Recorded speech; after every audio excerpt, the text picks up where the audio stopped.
what moved us to look at the various expressions of creative leadership was a simple question: what do creative leaders do?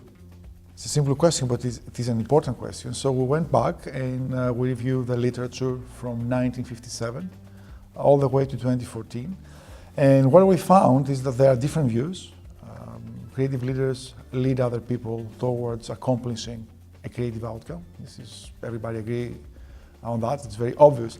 At the same time, what we found is that there are three different expressions of creative leadership depending on the context in which creative leadership is manifested. In some cases, creative leadership means facilitating the creativity of other people. So as a leader, you create a supporting social, psychological environment that allows members of your team to systematically pursue creativity.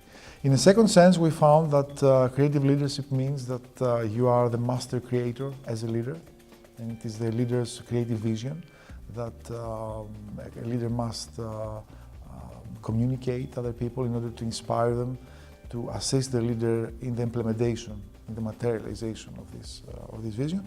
In the third sense, we found that in some contexts and some forms of work currently becoming more common, creative leadership means you act as a broker who collects professionals coming from very different professional fields. And your job is to make sure you elicit from them the very best, most creative work. And then you take these highly heterogeneous forms of creative contributions and you try to synthesize them into a final product. This is, for example, something that happens in the cinema industry, in the film industry, right? Whereas we find the second time I mentioned what we call directive leadership, you will find more in haute cuisine or in haute couture, kind of very small fields where the product or the service carries the creative signature of one leader.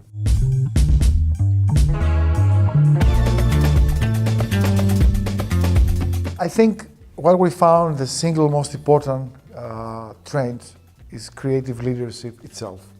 So in the field of leadership, it is one of the hottest, it's the one most growing areas of research. Why? Because it is something that people in organizations really care about, because the creative economy is growing, the knowledge economy has already exploded. We want forms of leadership that tend to be more creative than what they used to be in the past. So I would say creative leadership in all forms tends to be a trend, a growing trend. We'll be seeing more of that in the near future. I would say among the three ones that I mentioned, one thing that always caught my interest was the fact that integrative forms of creative leadership becoming more common, because what happens is we now have more complex forms of work and more complex processes. So somehow, technology makes it possible for us to bring together professionals from different parts of the world, from different industries, and to try to synthesize at a higher level their creative work. Because of that, I find that integrative forms of creative leadership will become more popular and more common than what they used to be in the past. And because of that also we find more collaborative, collective forms of creative leadership becoming more common. So you have like places where, because leadership is more complex and the work is more complex, instead of having just one leader, you may have different people acting in leadership roles, whether in a role-bound way or in a more improvisational way.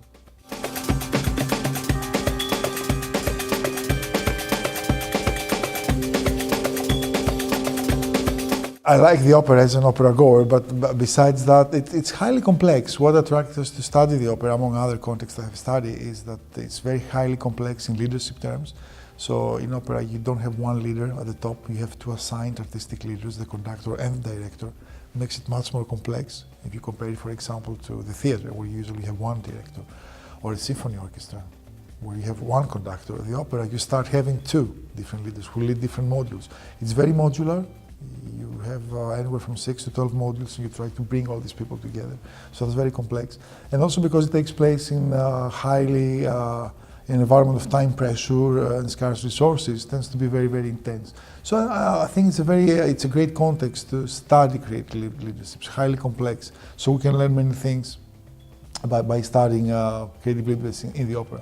Usually when we study processes and phenomena in more complex settings, we can learn from that complexity, and we can transfer learnings to places that perhaps complexity is not as high.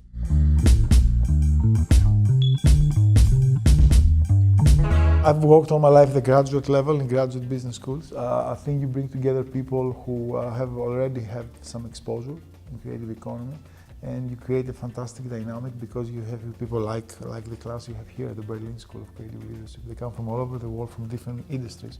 So you have a very diverse experiential base to discuss, and then you bring the academic experts, and our job is to go back and, in a very focused way, look at what's going on. So you have this great synthesis of perspectives and ideas and reflections and experiences, which allows people to learn in a very complex way, to learn faster, learn from others, to also reflect from their experiences. I would also say that we can act as catalysts of a movement towards the creative economy. So we recently started in my school in Athens at ALBA Graduate Business School, a center of excellence in creative leadership, and the idea is to promote good academic research, but also good practices to make the economy become more creative and more accepting of creative practices. So we can act as a catalyst of change towards more creative ways of working together and of leading others.